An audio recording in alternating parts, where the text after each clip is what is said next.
Halo Sobat Park, ketemu lagi sama gue Patriot Ulul. Kali ini gue mau review satu series yang baru banget tayang kemarin di Netflix. Apalagi kalau bukan Avatar The Last Airbender. Dan dari tahun 2023 akhir, gue udah punya ekspektasi lumayan tinggi untuk series ini ya. Mengingat versi filmnya nggak bisa diharapkan dan lebih baik kita lupakan aja.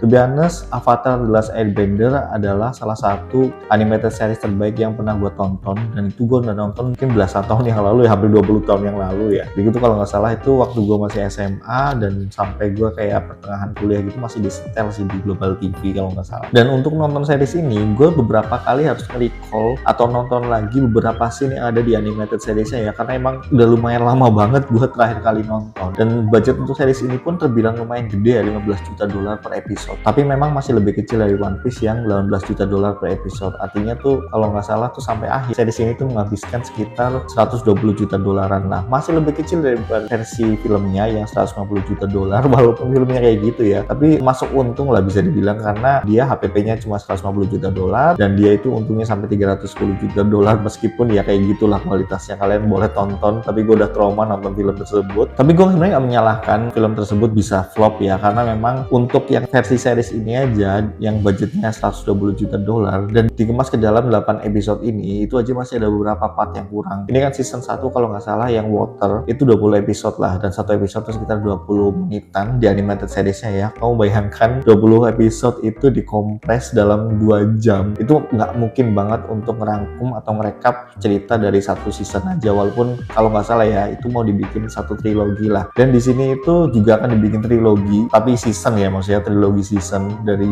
Book of Water, nanti Book of Earth, dan terakhir adalah Book of Fire. Dan meskipun budgetnya lebih kecil ya daripada One Piece yang 18 juta dolar, tapi secara visual, secara CGI dan penceritaan, menurut gue series ini masih lebih baik sedikit lah daripada One Piece. Gue ngelihat banyak banget yang hilang di One Piece kemarin, walaupun gue nggak mau ngomongin One Piece ya.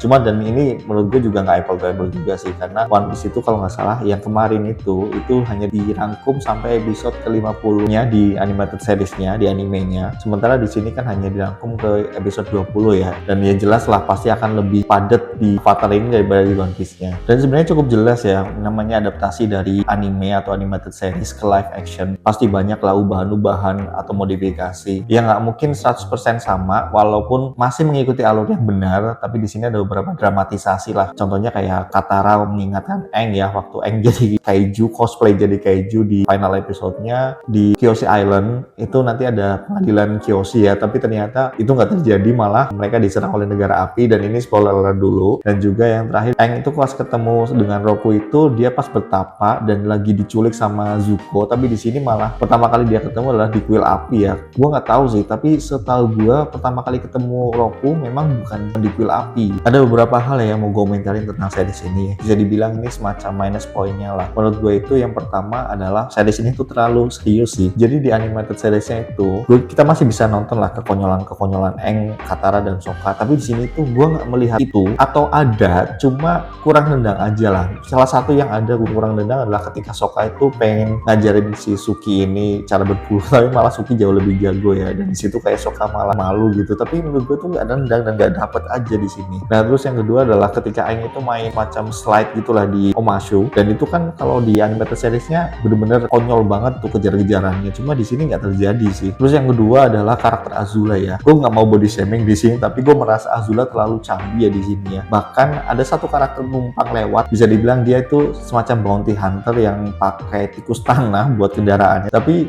dia itu menurut gue malah lebih cocok untuk jadi karakter Azula daripada yang mainin Azula itu sendiri sih. Dan dari ketiga avatar yang ditemuin sama Aang, yaitu avatar Roku, Kyoshi, dan avatar Kuruk, menurut gue yang paling meyakinkan tuh cuma avatar Kyoshi aja ya. Gue nggak tahu sih, tapi setahu gue di animated seriesnya avatar Roku itu avatar yang paling karismatik ya. Cuma di sini tuh malah kayak nggak ada harga dirinya. Jadi gue lihat tuh agak-agak menyayangkan banget sih. At least dia tuh bisa jadi ya kayak Kyoshi lah, tapi di sini bener-bener malah jadi avatar yang suka selengean sih. Selanjutnya tuh adalah chemistry antara Paman Iro dan Zuko ya. Menurut gue sih udah lumayan dapat. Cuma sayang banget dua karakter ini nggak terlalu dikembangkan lebih baik ya. Dan to be honest, gue melihat Zuko di animated seriesnya itu lebih tinggi ya. Tapi di sini nggak seperti itu gitu loh. Gue agak kecewa sih sama reenactment dari karakter Zuko ini. Bukan gimana-gimana, cuma memang nggak terlalu mirip dengan karakter Zuko di animated seriesnya. Untuk tone dan visualnya menurut gue udah cukup menyesuaikan. Artinya waktu dia di Northern Tribe Tribes atau di Kutub Utara, vibes-nya dibikin biru agak putih-putihan gitu. Terus waktu dia di negara bumi dia juga agak dibikin coklat kehijauan. Sebenarnya sih udah lumayan oke sih di sini. Dan terakhir, thank you untuk Netflix. Kalau inklusivitas itu nggak perlu harus di bold banget, nggak perlu harus ada orang-orang yang sebenarnya nggak perlu ada di Northern Tribes atau di Kutub Utara yang nggak mungkin ada di situ, dia dadain. Dan di sini Netflix kayaknya udah mulai mendengarkan saran-saran dari fansnya untuk lebih rasional aja kalau mau masukkan inklusivitas di sini. Oke, mungkin segitu aja review series ini dari gue. Untuk skor gue kasih 6,5/10. Sebenarnya series ini walaupun ya masih banyak plot hole, tapi menurut gue masih layak untuk ada season keduanya, layak untuk ada Book of Earth-nya. Dan apart from that, series ini lumayan bisa memenuhi ekspektasi dari para fans Avatar, meskipun memang nggak 100% bisa diakomodir, karena ya gue paham sekali lagi pasti akan ada perbedaan dan nggak mungkin bisa diakomodir seluruhnya, karena dari 20 episode ke 8 episode aja udah ngepres. Dan kalau kalian ada beda pendapat, silahkan tulis di kolom komentar, kita bisa diskusi di situ. Dan kalau kalian suka video ini, silahkan like dan subscribe dan dukung terus Park Movies untuk terus review movies atau series. See you in the next movie review. Bye bye Sobat Park.